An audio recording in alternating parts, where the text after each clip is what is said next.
Tonight, we begin with something a little heavier, a little older, a little stranger. We're going back to Egypt, not the postcard pyramids or polished stone museums, but a land groaning under the weight of gods and kings, of slaves and silence, of signs and suffering, a time of plagues.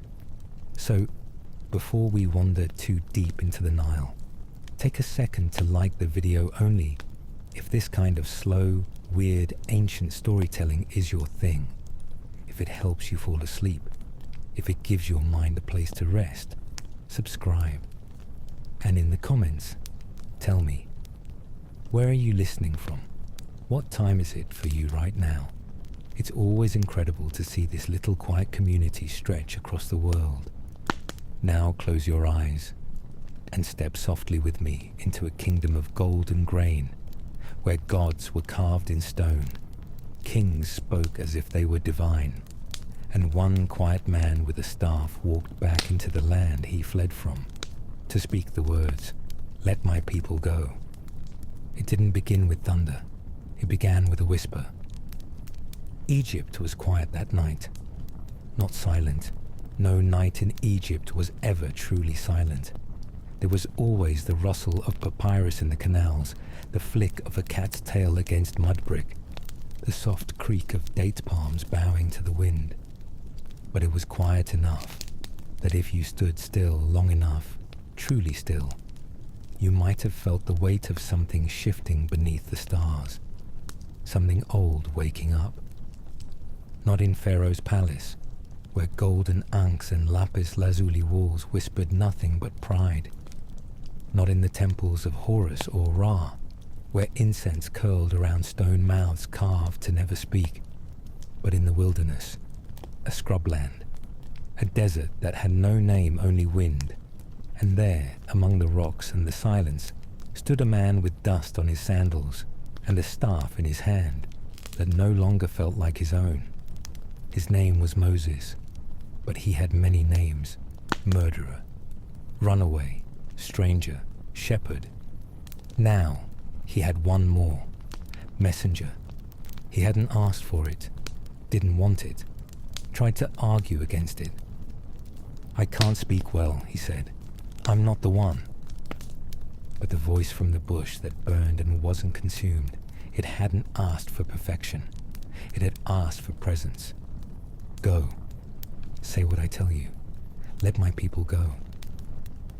And so now he stood, with the edge of the wilderness behind him and Egypt ahead. He remembered the streets, the sound of sandals on hot stone, the way the Nile moved like a living thing through the city's throat. He remembered Pharaoh, not this Pharaoh, but the one before, the one who'd raised him like a son and hunted him like a criminal. Now a new Pharaoh sat on the throne, young, crowned, coiled with power. Would he listen? Moses didn't know. He only knew that he was going, not as a warrior, not as a prince, just a man with a message, and the God of his ancestors behind him. The stars above did not blink. They held their breath, because somewhere, in a palace scented with lotus and command, a king was sleeping beneath silks, dreaming he controlled the world. And somewhere else, beneath straw and mud and chains, people were no longer dreaming at all. They were waiting. And so, as the first light curled behind the horizon and the jackals returned to their shadows, Moses walked forward, staff in hand, words in his chest. The days of silence were ending. Pharaoh's court was made of stone, cool, gleaming, confident, the kind of place where voices echoed long after they were spoken, where men wore collars of gold and eyes like knives. And into this place stepped Moses, with his staff and his silence, carrying no army, just a brother, a message, and a warning. Pharaoh knew him, not well, not anymore, but well enough to feel his pride stiffen. The man who once ran, the man who spoke slow, the man who left, now returned, claiming divine words. Let my people go. It was not a threat, not a shout. It was a statement, a declaration. Let them go, so they may worship, so they may breathe, so they may remember who they are. Pharaoh didn't laugh, not aloud. He didn't need to. His eyes said everything. Who is this God? Who are you to speak of freedom? These people are mine. They build my world. They don't get to walk out. The court remained silent, and so Moses raised his staff. A simple gesture. No thunder, no fire, just wood and faith. And then Aaron, steady, obedient, without a tremble, reached out, dipped the staff toward the Nile, and touched the water. The river, mighty, ancient, pulsing with life, paused. And then it turned, red. Not like wine, not like clay, but red as blood, thick and dark and full of silence. The fish surfaced first, dead, pale, drifting belly up. Then the smell came. Then the silence deepened. And in the streets, jars and basins and fountains changed too. Not just the river. Every vessel that had once held water now held something heavier, something sacred, something wrong. It did not hiss. It did not roar. The Nile simply bled, and the people did not scream.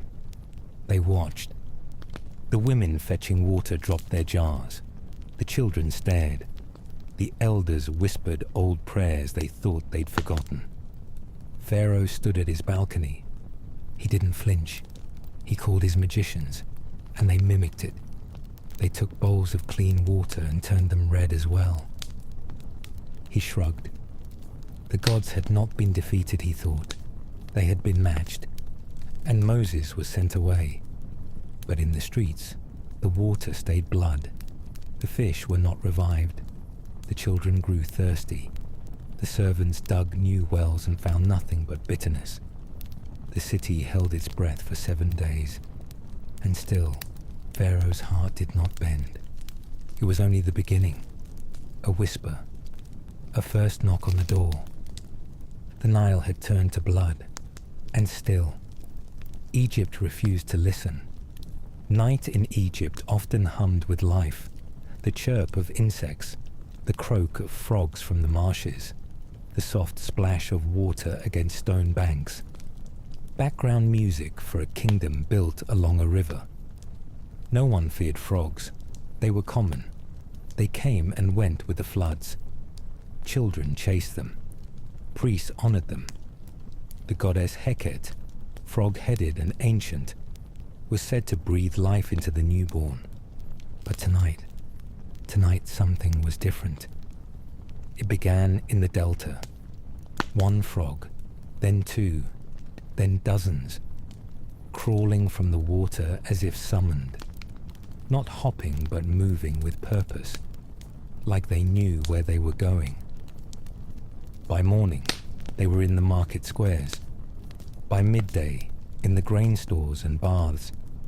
By sunset, they were in the palace.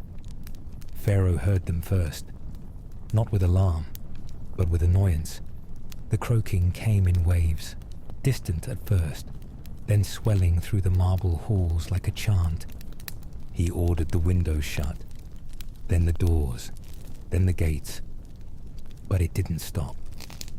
Frogs spilled in through cracks, through fountains, through bowls of fruit. They clung to curtain tassels, slid under sandals, perched on scrolls, and stared with eyes that didn't blink. Pharaoh's chambers were not spared. He pulled back his bedding and found them there still, waiting. One jumped when he shouted. The others did not. The city soon pulsed with them. They leapt over priests reciting morning chants. They splashed into mixing jars in bakeries. They filled ovens and water jars. They covered idols curled against incense burners, blocked entrances to temples. No place was sacred, no corner untouched. Even the high priest dressed in linen and perfume stepped barefoot into a pile of them and said nothing. What could he say? Moses came again. "Let my people go," he said, "or the frogs will not leave." Pharaoh scowled. "Then make them stop." Moses nodded. "Name the time," he said.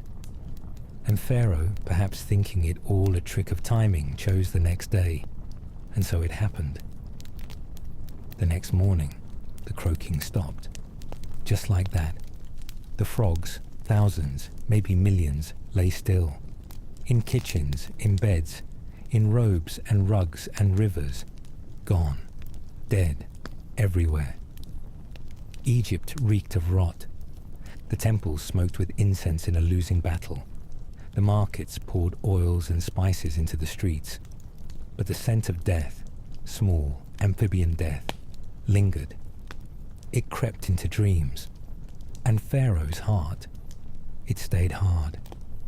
He looked at the piles of frog flesh and saw no God in it, no warning, no power, only inconvenience.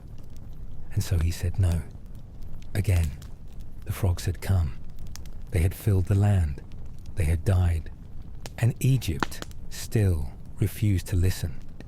By now, Egypt had learned to hold its breath. First the water, then the frogs.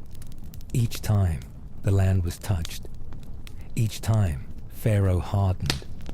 But this time the change was not in the river or the sky. It came from the ground. Moses and Aaron stood once again before Pharaoh. There were fewer words this time. No threats, no speeches, just an action. Aaron stretched out his staff and with a flick, he struck the dust. Just dust. Grainy, brown, lifeless. The kind of dust that clung to sandals and settled in the corners of every home. The kind mothers swept daily. The kind slaves worked through. And suddenly, it wasn't dust anymore. It moved. Not in a gust of wind, but in a shimmer. Like heat rising from stone. The particles lifted, gathered, trembled, and turned. Wings, legs, buzz, not one, not two. A cloud, thousands, gnats.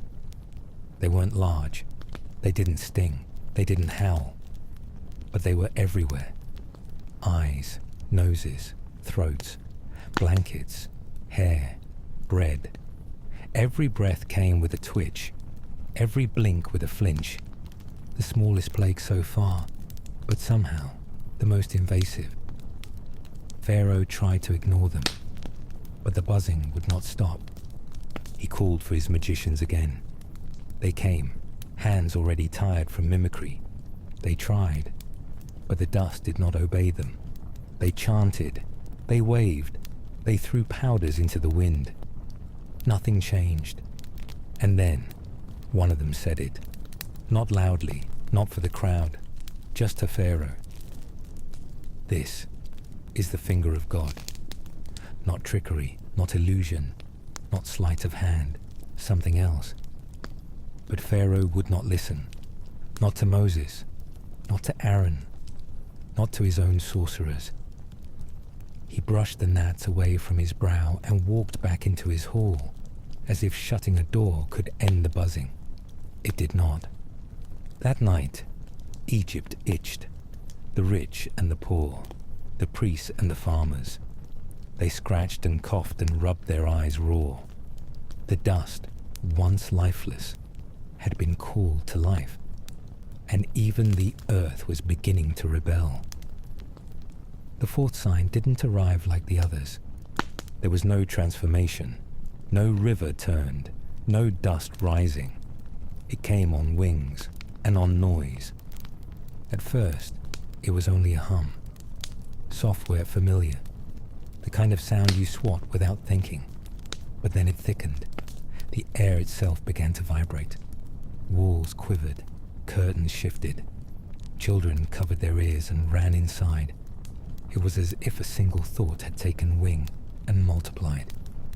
Flies, Not dozens, not hundreds, thousands, tens of thousands. Black, oily, persistent. They poured in like smoke, not just into the city, but into the homes, the temples, the very mouths of Egypt's pride. They landed on fruit and eyes. They buzzed through scripture scrolls. They drowned in wine goblets, crawled beneath fingernails, laid their eggs in silence. The sound was constant, a roar made of wings. It stripped the air of rest.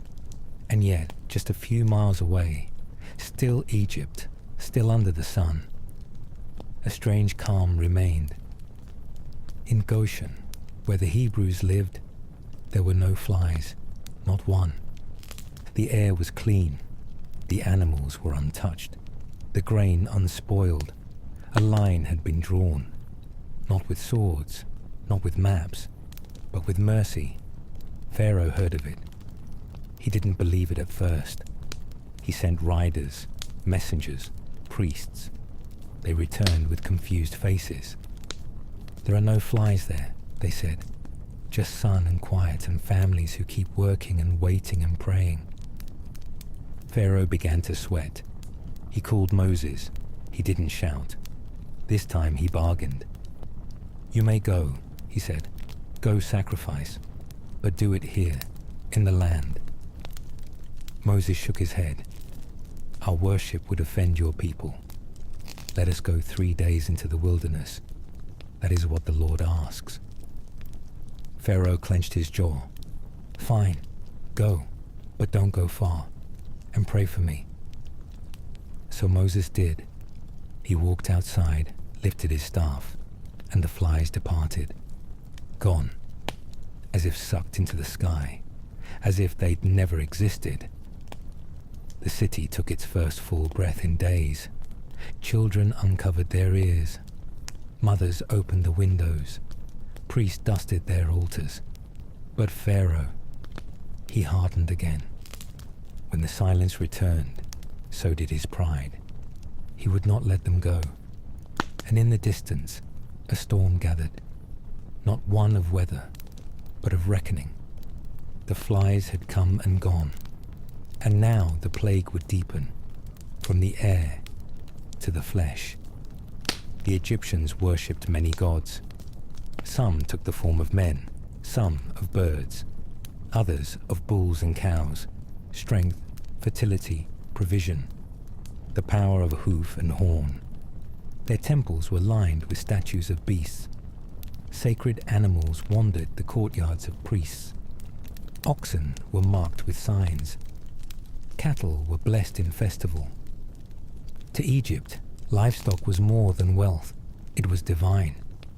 So when the sixth sign came, it did not arrive with thunder or spectacle. It came with stillness. At first, no one noticed. The shepherds thought the oxen were sleeping in. The priests assumed the temple bulls were resting in shade. The herds by the river just lay still. Then the stillness didn't move. The ox did not rise. The sheep did not bleat. The donkey did not nudge. The goat did not chew. The barns were quiet. Too quiet. And when the sun reached its highest point, the smell began. From the cities to the countryside, people began to walk out toward the fields. They did not speak. They simply stood and stared. The bodies of cattle, horses, donkeys, camels, goats, and sheep stretched across the pastures like toppled statues. The flies returned, not as a plague, just as witnesses, and the land wept without water. Pharaoh heard the cries. He ordered his men to investigate Goshen. What they found made no sense. In Goshen, the livestock were alive. The cows grazed, the oxen chewed, the sheep followed shepherds, the goats played near tents.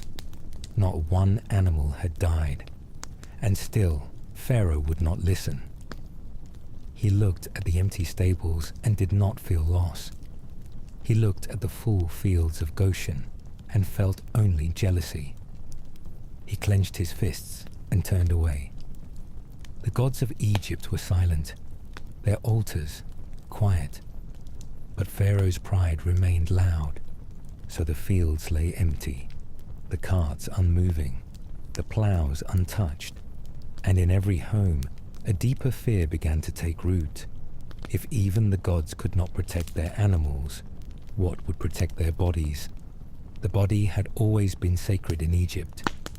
Oiled, perfumed, painted with color and care. Every line and crease mattered. From Pharaoh down to servants, the skin was worshipped, wrapped, and washed. Disease was a thing of the outsiders, an impurity, a spiritual failure. And then it began. There was no warning, no shift in the wind, no dark cloud gathering on the horizon. Just two men, Moses and Aaron, standing once more before Pharaoh. They reached into the hearth, took a handful of soot, and tossed it toward the sky. It rose like ash, then drifted, then danced, then disappeared into the air. And that's when the itching started. At first, it was a prickling on the arms, then on the backs of necks, then between the shoulder blades, then across the chest, scratching, rubbing, redness, a burning sensation, subtle at first, then blistering, then impossible to ignore. The magicians were the first to collapse. They had stood tall in every plague before, mimicked signs, laughed off Moses, spoke in riddles, but now they could not stand. They were doubled over, their skin covered in boils, their faces blotched with pain. Even their voices cracked under the heat. They could not appear before Pharaoh, not like this. Their silence was louder than any miracle. And then it spread, to the soldiers, to the priests, to the dancers, to the cooks. The sores appeared in places unseen, between toes, behind ears, in the corners of mouths, under linen robes and golden collars. There was no way to hide them. Even Pharaoh felt the sting. He locked his chamber doors, summoned his best healers, burned incense, chanted to gods who once answered. But no one answered now. The statues stood frozen. The oils dripped without effect. The skin blistered in silence. In Goshen, the air was the same, the sun just as hot, but no boils rose on the skin. The children there still played in the dust. The elders still sang in the shade.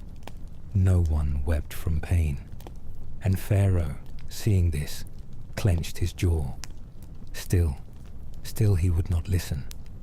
And so the people suffered, not just in fields or homes, but in their flesh.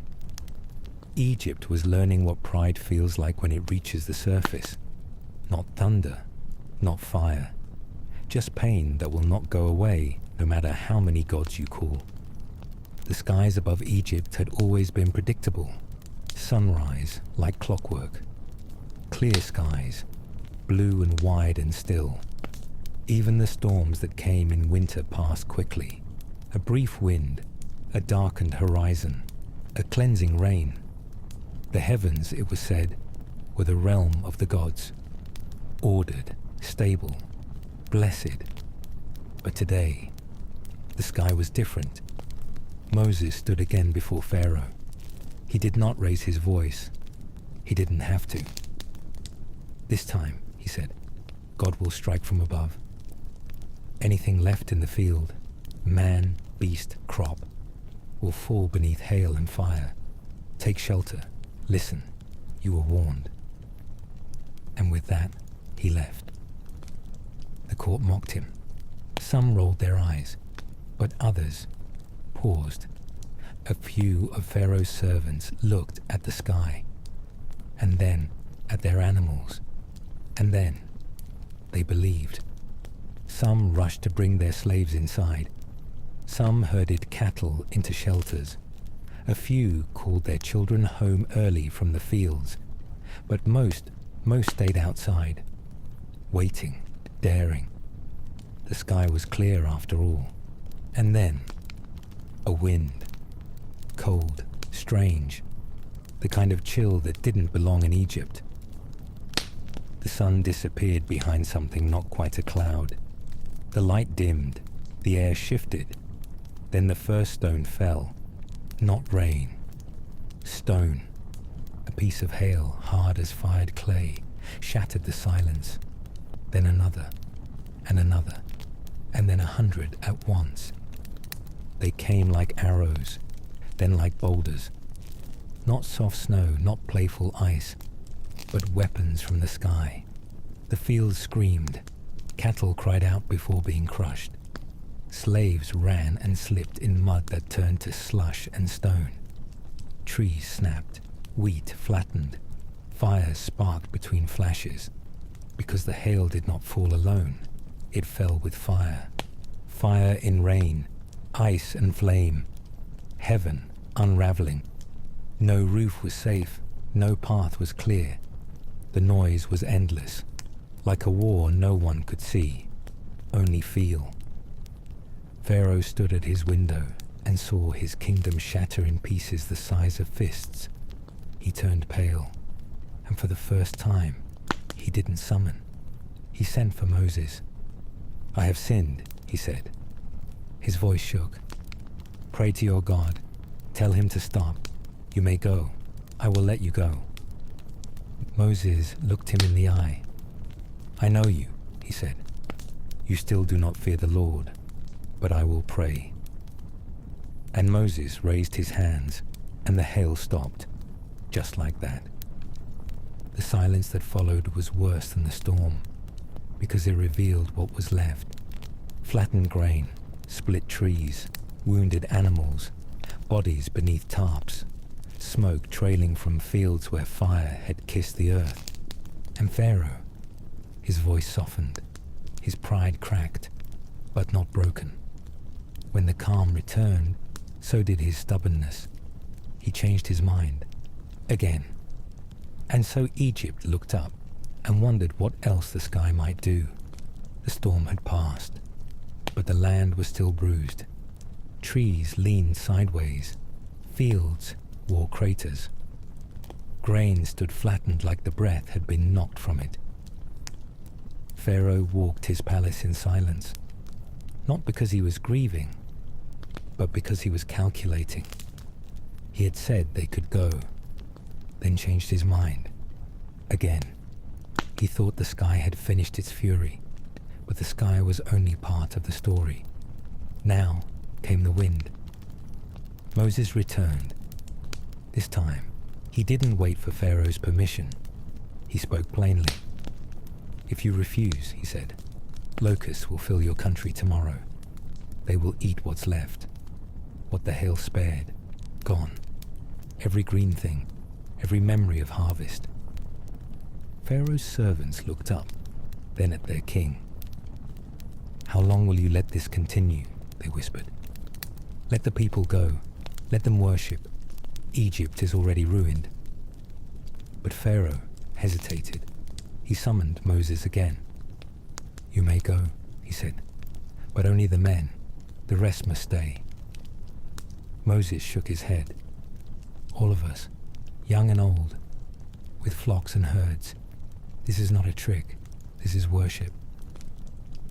Pharaoh bristled. "Number, I know your plans. You will not leave." And with that, he had them driven out.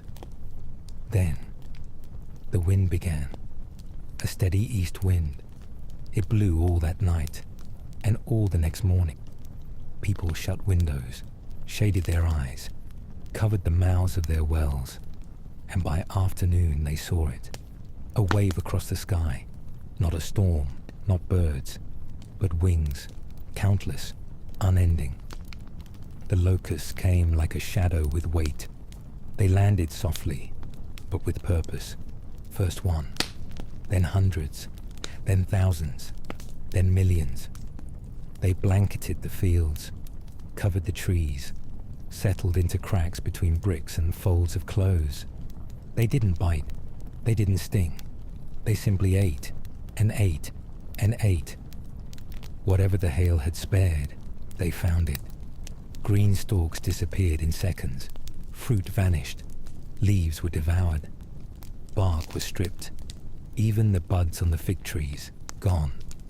There was no noise, only the rustle of wings, the scrape of mandibles, and the growing silence of a land without life. By evening, there was nothing left to take. The land looked like it had never grown anything, like it had never hoped. Pharaoh moved fast this time. He summoned Moses and Aaron. "I have sinned," he said again. "Forgive me. Pray that this death be removed." So Moses did. He prayed, and a west wind rose. It lifted the locusts. Every one, gone, swept into the Red Sea like a forgotten army. And yet, Pharaoh's heart, it was the same. The locusts had left, but his pride stayed. He clenched his fists, closed his ears, shut the gates. The land was bare, and now it would grow darker. There was no thunder, no rain, only a hush that swallowed the world. It came without warning. No wind, no clouds, no voice from the sky, just light, fading, not slowly like a sunset, suddenly, completely, everywhere. The Egyptians worshipped the sun, Ra, the mighty eye that rode the sky. Pharaoh himself was called son of the sun. The rising of light was not just expected, it was a promise. But on this morning, Ra did not rise. At first, people thought it was an eclipse, a passing shadow, a strange cloud. But the sun did not come back. And hours passed, and still, darkness. Not moonlight, not twilight, not a gentle dim, but thick, heavy, smothering. The kind of dark you feel before you see, the kind that presses on the skin. Torches gave no comfort. The flames danced, but their light went nowhere. Candles flickered, then failed. No reflection, no edges, just a world turned inward. For 3 days, Egypt held its breath. People stayed in their homes, not for safety, but because there was no point in leaving. The streets were empty, the markets silent, the temples closed. Even the animals stopped moving. It was as if time itself had curled into a corner and refused to come out. In Pharaoh's palace, not a word was spoken. The courtiers stood still, eyes open, seeing nothing. There were no orders, no speeches, no movement, only the sound of breathing, and the question no one dared to speak. What if it never comes back? In Goshen, however, there was light. Sunlight warmed the tents. Children laughed outside. Fires crackled in hearths. The sky remained blue and kind. The line was clear, and it no longer felt like coincidence. Pharaoh called for Moses, not to negotiate, but to command. "Go," he said, "take your people, but leave your flocks and herds." Moses stood still. "We will go with all we have," he said. "Not a hoof will be left behind." Pharaoh's voice trembled. His pride flared. "Leave me," he hissed. "Do not come back. The day you see my face again, you will die." Moses paused. "You're right," he said. "I will not see your face again." And with that, the room returned to stillness. No footsteps, no echo, just darkness, and a silence that felt final. The sun had not died, but something in Egypt had. And now, the final sign was coming. Not to the rivers, not to the sky, not to the skin, but to the heart. It didn't feel like a threat. It felt like morning, before anything had died. The darkness still lingered in Pharaoh's palace, even as the sky outside began to shift, even as the sun slowly returned to Goshen and the fields. Inside the palace, The air was thick with something that had nothing to do with night. It was dread, not fear, not panic, something quieter, heavier. Pharaoh sat on his throne, eyes open but not seeing. The past 9 plagues had touched everything he controlled. Water, sky, earth, skin, animals, people. And still, he sat tall. His heart had stiffened like stone in fire. Each sign he had survived only seemed to deepen his pride. But this next one, this was different. That evening, Moses came one last time. There was no staff in his hand, no gesture of power, just a message. He looked Pharaoh in the eye. His voice did not rise. It did not shake. It was steady. It was personal. "This is what the Lord says," he began. "About midnight, I will go through Egypt, and every firstborn son in the land will die. From the firstborn of Pharaoh, who sits on this throne, to the firstborn of the servant grinding grain, even the firstborn of the cattle.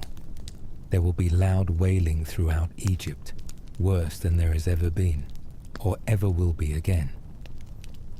Pharaoh didn't move, didn't flinch, didn't blink. Moses continued, "But among the Israelites, not even a dog will bark. No one will die. So you will know that the Lord makes a distinction between Egypt and Israel." Moses paused. Let the silence stretch. Then he added, "All your officials will come to me, bowing before me, begging us to leave. And when they do, we will go." He turned and walked out. No one followed. No one stopped him. There was nothing left to say. Even Pharaoh, so full of fury and denial, said nothing. Not yet. Outside, the air had changed. Not in heat, not in wind, but in weight. Every parent in Egypt, whether in palace or hut, felt it, though they couldn't name it. The children still laughed, still played in courtyards, but the adults watched the sky differently. Even the animals grew quiet that night. In Goshen, a different kind of preparation had begun. Lambs were chosen. Bread was baked without yeast. Blood was brushed onto doorposts, quietly, intentionally, with hands that trembled. They did not know how it would happen, only that it would, and that God had told them to be ready. The night was coming, not just a night of stars and sleep, but a night that would draw a line through history, through kingdoms, through homes. And when the morning came, nothing would be the same. It came like breath and left like silence. The night fell slowly, not ominous, not strange, just still. Egypt had grown used to warnings, to signs that arrived with wind or heat or trembling ground. But this night was calm, too calm. The stars blinked overhead. The moon cast its silver glow across courtyards and crops. Children were tucked beneath linen blankets. Candles flickered in clay lamps. It felt like any other night. And yet, no one slept deeply. In Pharaoh's palace, servants moved quietly. Torches burned longer than usual. The royal guards checked doorways twice. And in the shadows, Pharaoh sat awake. His firstborn son lay just a few rooms away, still laughing, still alive, for now. Down the city's hills and toward the slave districts, it was a different rhythm. No palace guards, no marble floors, just hands brushing blood onto doorposts, marking wood with streaks of hope and obedience. Inside, families whispered. They ate bread without yeast. They stayed fully dressed, cloaks and sandals on, ready, not to fight, not to run, just to go, if allowed. And then it began. There was no trumpet, no cry of war, no burst of light. It started in silence. A sigh from a mother who felt her child grow still. A sudden jolt from a man who could no longer hear his ox breathing. A priest waking to a scream not his own. One cry, then another, then 100, then the whole of Egypt weeping. Every house, every family, whether rich in gold or surrounded by straw, whether pharaoh or field hand, the firstborn fell, not in anger, not in fire, but in stillness, the kind of stillness that leaves a hole in the world. In Pharaoh's palace, a servant ran to the royal chambers. Too late. The boy who had never known fear, never known hunger, never known no, lay still. No mark, no wound, just silence. Pharaoh did not scream, not at first. He stared, he reached, he whispered the boy's name, once, twice, a third time. But the boy did not answer. And then Pharaoh stood, and the grief broke through him like a river. Walls heard it, stone trembled from it. The king of Egypt, weeping in the arms of a nursemaid. In the city below, the cries rose like smoke. There were no words, just voices twisted in grief. Fathers shouting at the sky, mothers holding lifeless children close, rocking as if they might wake up. There was no one to blame, no one to touch, only air and the weight of a promise kept. In Goshen, stillness of another kind. No cries, no wailing, only hushed gratitude.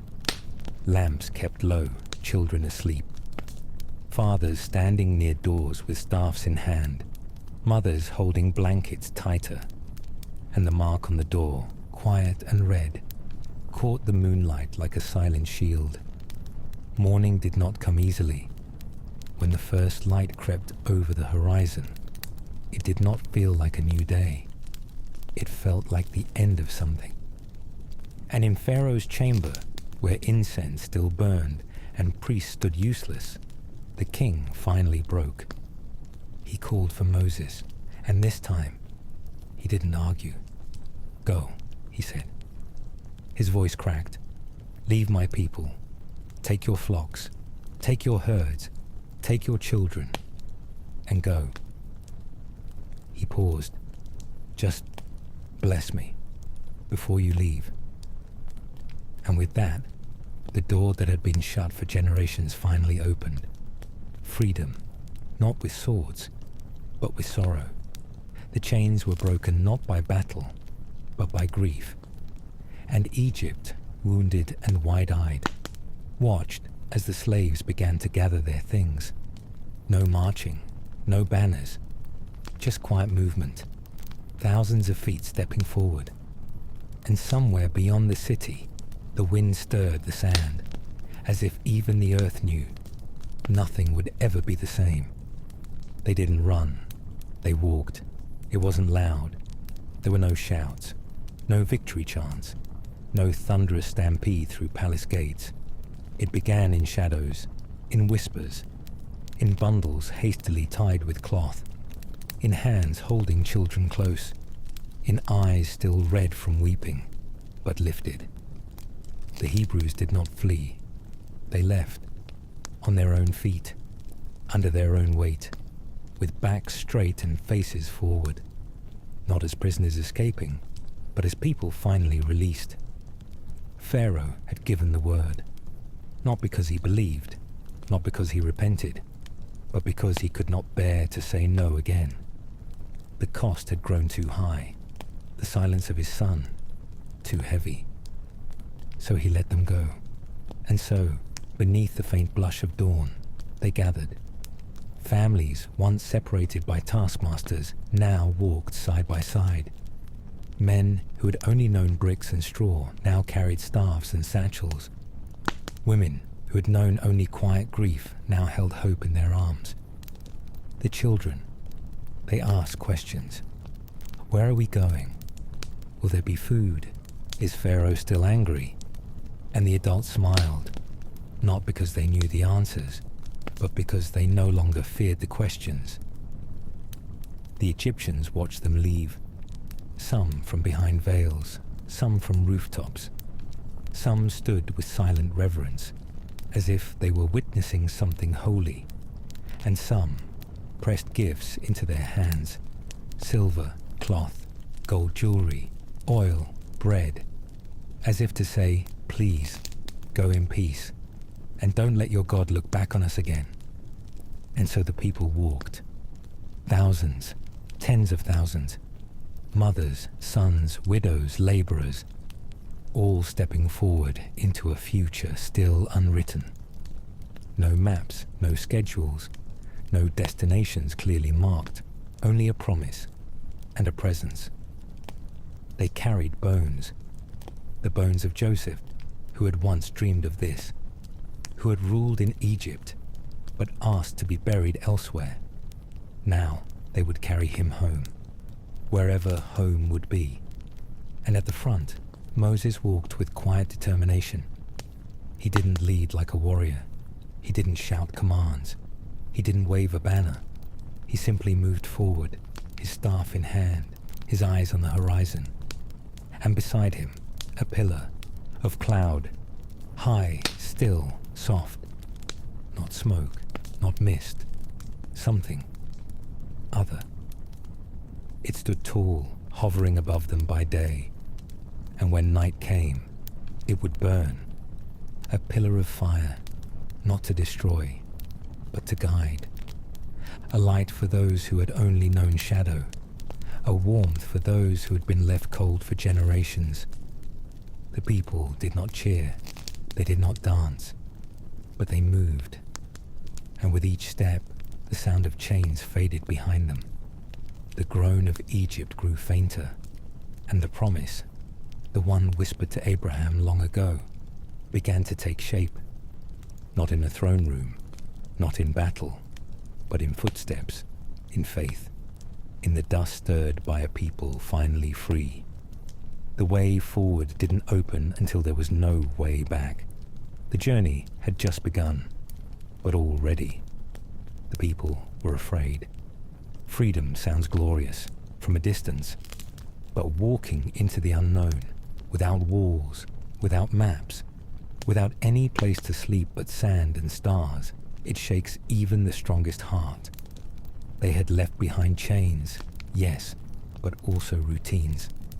Familiar ground, a life, even if it was bitter. And now, before them, stood a sea, wide, cold, silent. The water stretched from horizon to horizon, and there was no boat, no bridge, no sign of how to cross. Behind them, a new sound began to rise. It wasn't wind, it wasn't birds, it was wheels, shouting, iron. The sound of Pharaoh, changing his mind, again. Chariots thundered across the desert, sunlight catching on spears and helmets. Pharaoh had raged in his chamber and summoned every rider. "What have we done?" he cried. "We let them go. We let our labor go with them." And so now he came, with swords, with horses, with fire in his eyes. The people saw it, turned around, froze. There was sea in front of them, death behind, and in their hearts, a terrifying question. Had they been freed only to be destroyed? Moses said nothing at first. He stood between the waves and the crowd, his staff like a compass that didn't point to land, but to trust. Then he spoke. "Do not be afraid. Stand still and watch." The wind changed, not into storm, but into purpose. A great east wind rose, and with it, the sea listened. It did not thrash, it did not crash. It opened. A path, dry ground, walls of water on each side rising like glass, like guardians. The people gasped. Some reached out to touch the walls, but dared not. The sea, which had always stayed where it belonged, now made way, and so they walked, first in silence, then in whispers, then with eyes wide and heads turning. The sea roared beside them, but their feet were dry. Children tugged at cloaks, Goats bleated softly. Wives held infants close. And still, they moved forward. Behind them, Pharaoh's army entered the path. The same dry ground, the same walls of water, but something felt different now. The peace was gone. The silence had turned. The wheels began to stick.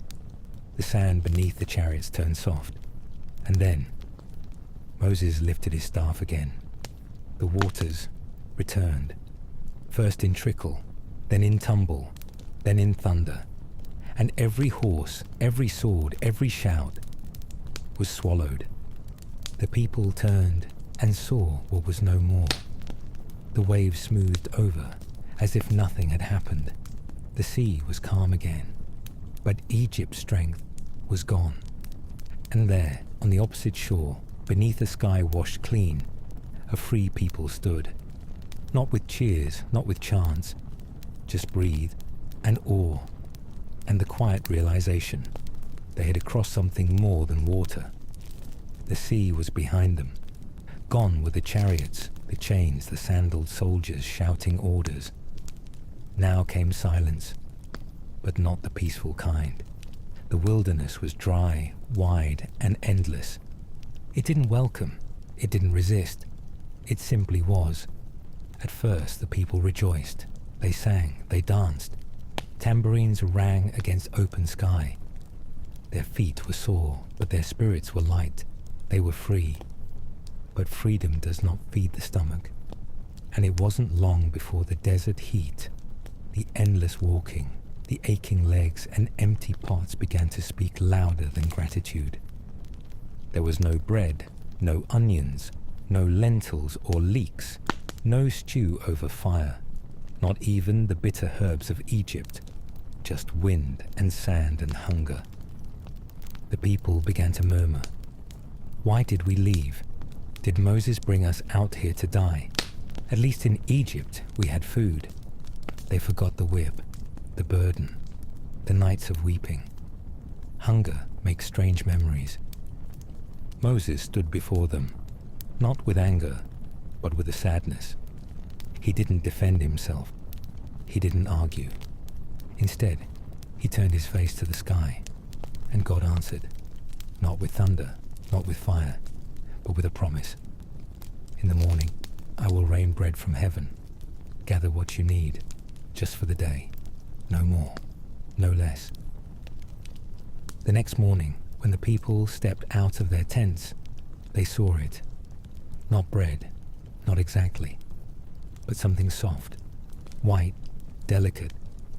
It covered the ground like dew, thin as frost, but sweet to the tongue. They looked at one another and asked, "What is it?" Moses smiled. "It is the bread the Lord has given you to eat." And the name stuck. Manna, which means literally. What is it? Each family gathered, some more, some less. But when they measured, each had enough. Those who tried to hoard it found worms in the morning. Those who gathered little still had plenty. It wasn't just food, it was instruction. Each morning, they rose to find it waiting. Not from fields, but from heaven. No plowing, no baking, only trust. And on the sixth day, they were told to gather double. For the seventh, there would be none. A day of rest. Even in hunger, there would be pause.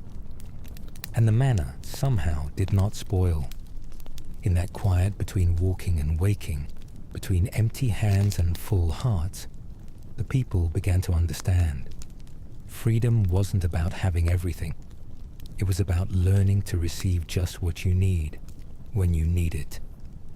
They had walked for days now, past dunes that never changed shape, past mountains that looked no closer with each sunrise. The rhythm of their footsteps, once steady with hope, had become labored. Their sandals dragged, their eyes squinted into the sun, and their lips, dry and cracked, stuck together between sentences. The manna still came, but even the sweetest bread turns sour when there is nothing to wash it down. Children cried at night, not from fear, but from thirst. Tiny tongues poked between dry teeth. They sucked on corners of garments, waited for drops of water that never came. Mothers shared the last sips from jars. Fathers gave what little they had to the weakest in the family. But even strength runs dry. The elders began to whisper. Whispers became complaints, and complaints became a rising tide of bitterness. Moses heard it before he saw it, that low rumble of unrest, like thunder gathering under the surface of a cloudless sky. "You brought us out here to die," one shouted. Another pointed a trembling finger. There were rivers in Egypt, wells, water in every courtyard. "We had fruit," someone cried. "We had cucumbers. And now, we have rocks." Moses tried to calm them. "We are not abandoned," he said. "This is part of the journey." But they would not listen. Fear mixed with exhaustion twists even faithful hearts. They had seen seas split, had eaten food that fell from the sky, and still they doubted. Because trust is easy in miracle. It is harder in silence. Moses turned from them and went alone to a higher place. There, he dropped to his knees. He was tired too. "Lord," he whispered, "what am I to do? They are ready to stone me." The silence answered. And then, a voice. "Take your staff," God said, "the same one you used at the Nile. Gather the elders. Go to the rock at Horeb. I will stand before you there. Strike the rock, and water will come." Moses listened, but still he paused. A rock. Solid, barren, lifeless. Surely not there. But when God speaks, even stone can soften. So Moses returned. He called the elders, led them to the appointed place. The people followed at a distance, muttering, doubting, eyes narrowed.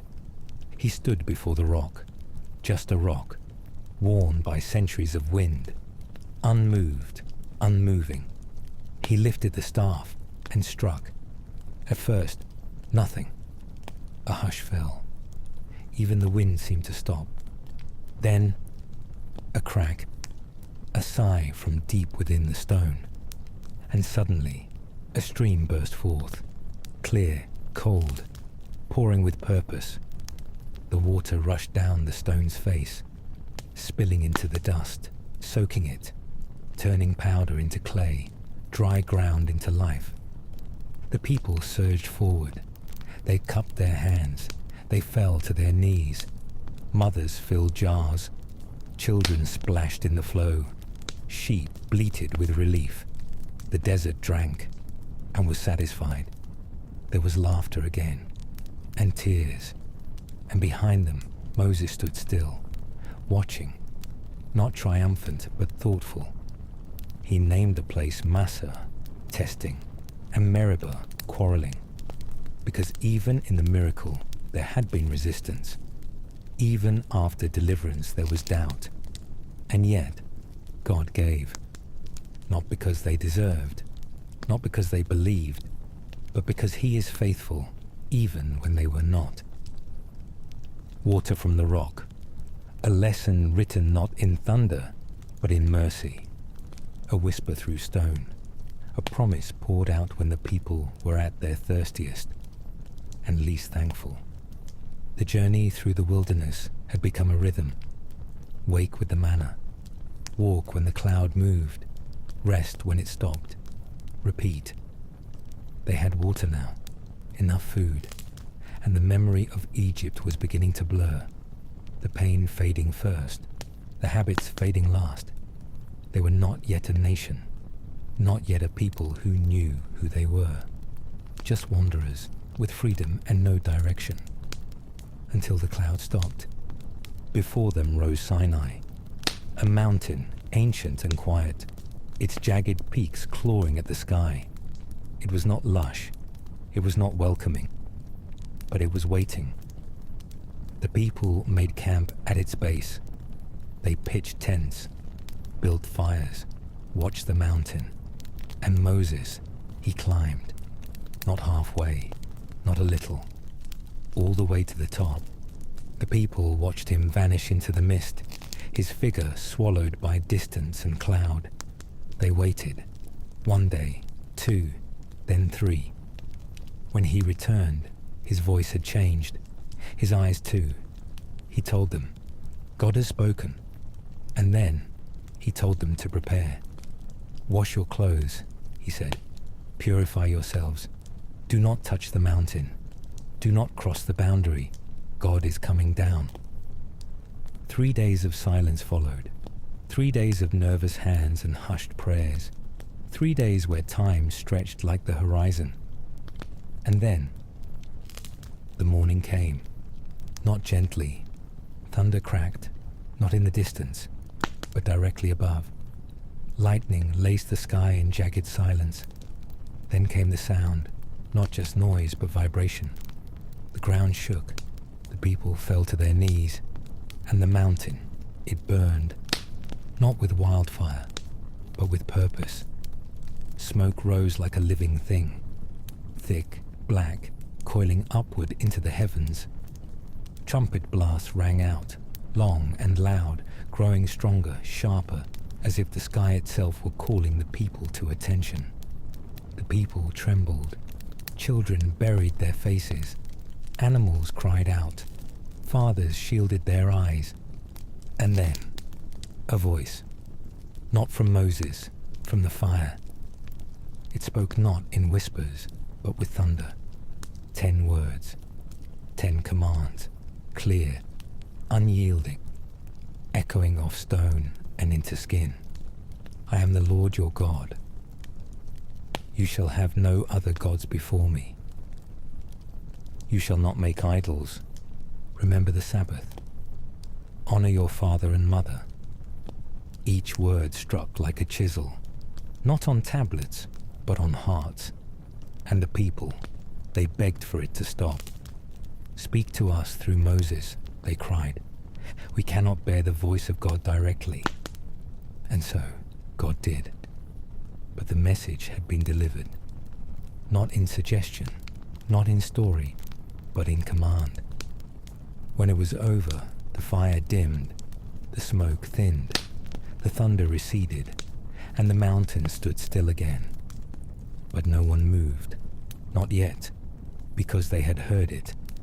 The voice that made seas part, that sent plagues, that gave manna, had now spoken not just for them, but to them.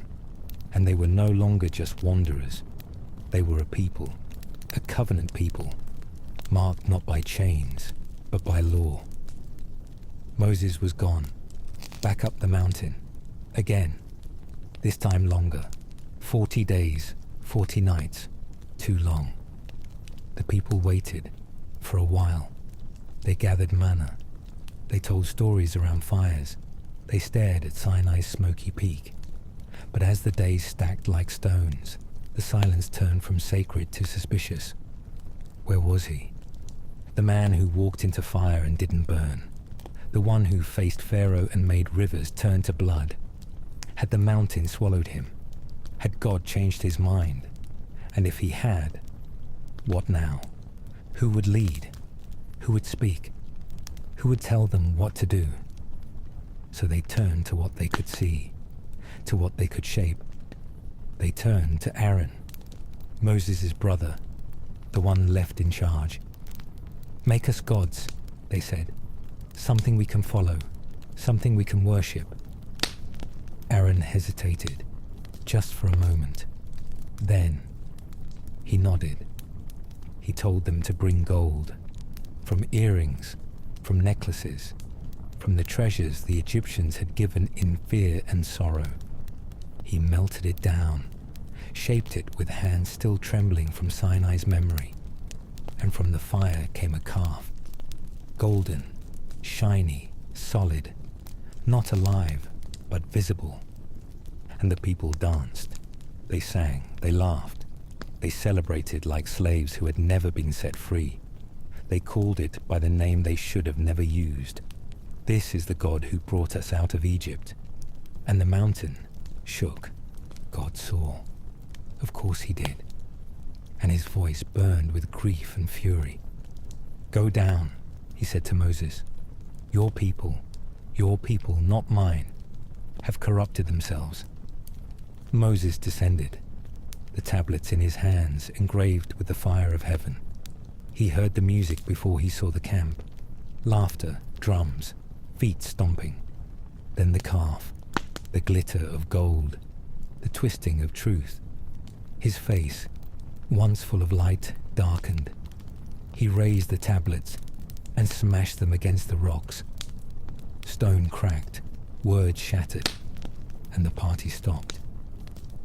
Moses called for Aaron. What have you done? Aaron stammered. I just threw the gold into the fire, and out came this calf. But Moses didn't believe it, because lies sound softer than truth, but they weigh the same. He ground the calf to dust, mixed it with water, made them drink it, a bitter cup.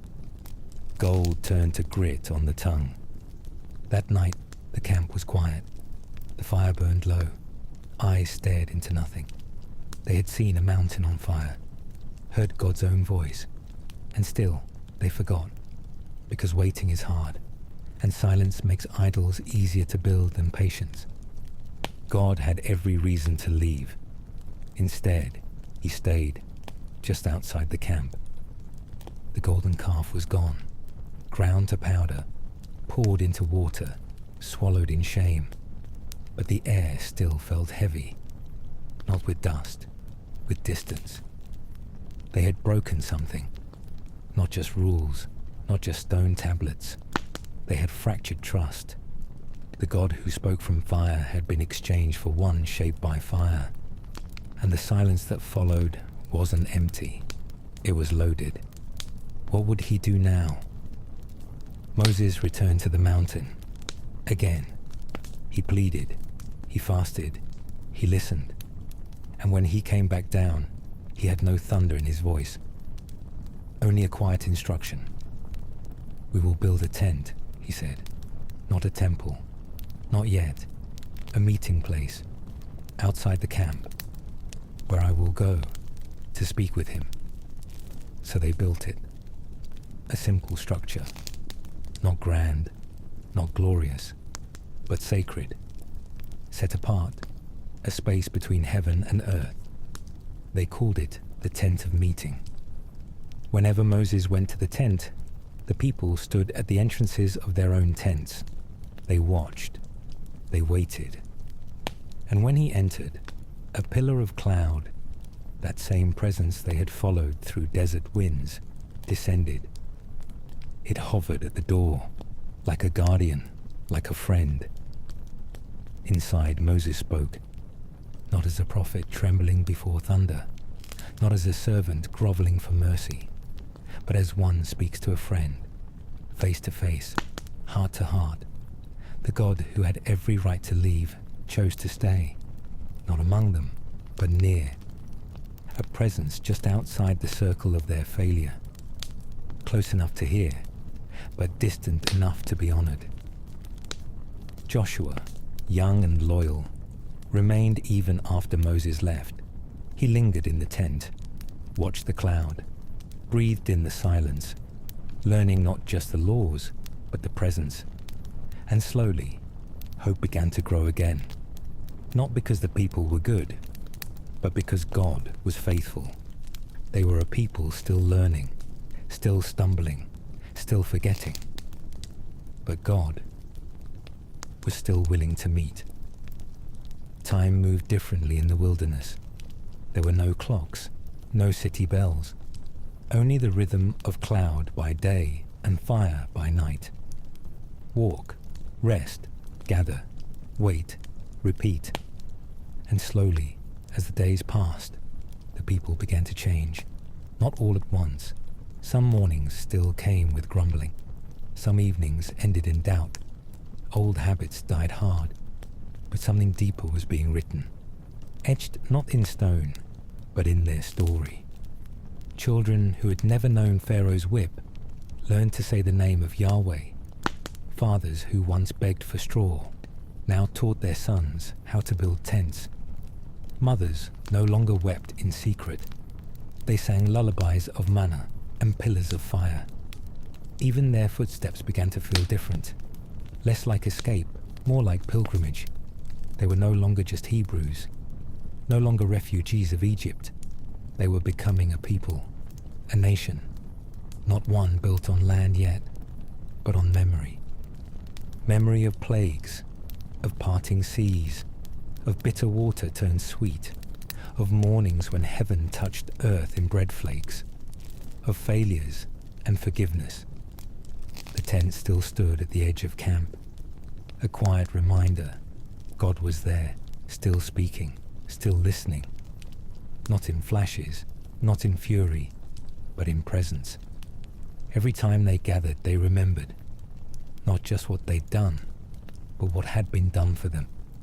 They remembered blood on doorposts, rivers turned to red, voices crying in the night.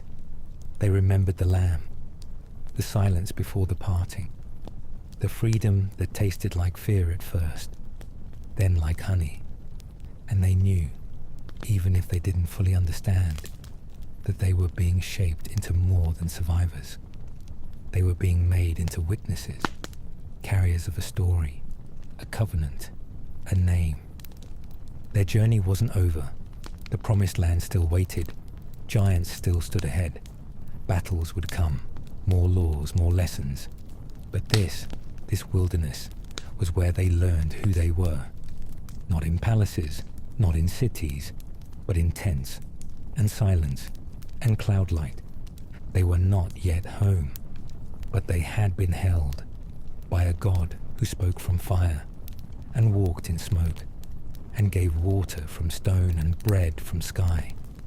A God who did not leave when they danced around gold, but who stayed just outside the camp, so they remembered. And they told the story again, to each other, to their children, and to the world. Not a story of perfect people, but of a faithful God.